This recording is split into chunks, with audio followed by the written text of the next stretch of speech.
Student, स्वागत है आपका आपके चैनल लेफाइड एग्जाम में। कोई भी एग्जाम को फाइट करने के लिए हमारे चैनल को जरूर सब्सक्राइब कीजिए।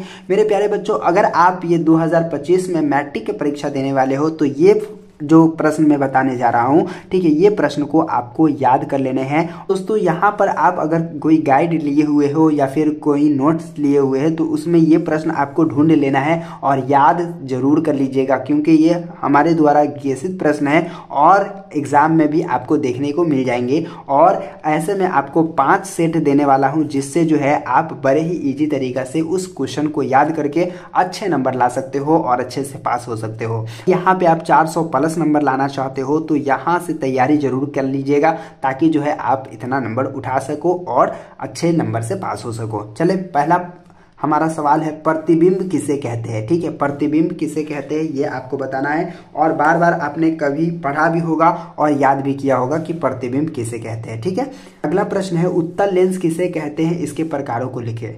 ठीक है, तो उत्तल लेंस किसे कहते हैं, इसके प्रकारों को क्या करना है, लिखना है। अगला प्रश्न है, प्रकाश का परावर्तन क्या है, इसके नियमों को लिखे। प्रकाश का परावर्तन क्या है और इसके नियम क्या होते हैं वो आपको लिखना है। अगला प्रश्न है, जंग लगना किसे कहते हैं, जंग लगना किसे कहते हैं, जंग कैसे लगता है ये आपको बताना है।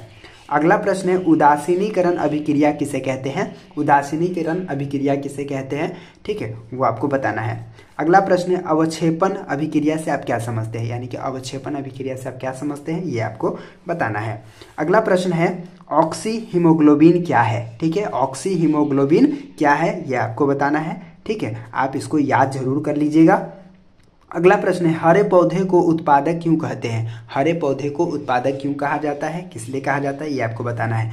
अगला प्रश्न है, वाष्पोत्सर्जन को परिभाषित करें, वाष्पोत्सर्जन को परिभाषित करना है। और अगला प्रश्न और हमारा आज का लास्ट प्रश्न है, वृक्क के 4 कार्यों को लिखे। तो वृक्क के 4 कार्यों को लिखना है। तो इस तरह से आप क्या कर सकते हैं, इस क्वेश्चन को आप लिख लीजिएगा, नोट बना लीजिएगा और ये जो प्रश्न मैं आपको बताया हूँ इस प्रश्न का उत्तर जान करके, उत्तर खोज करके, लिख करके याद कर लीजिएगा, ताकि जो है आप अच्छे तरीक़ा से नंबर ला सको और अपने आप को एक अच्छे मुकाम पर ले जा सको।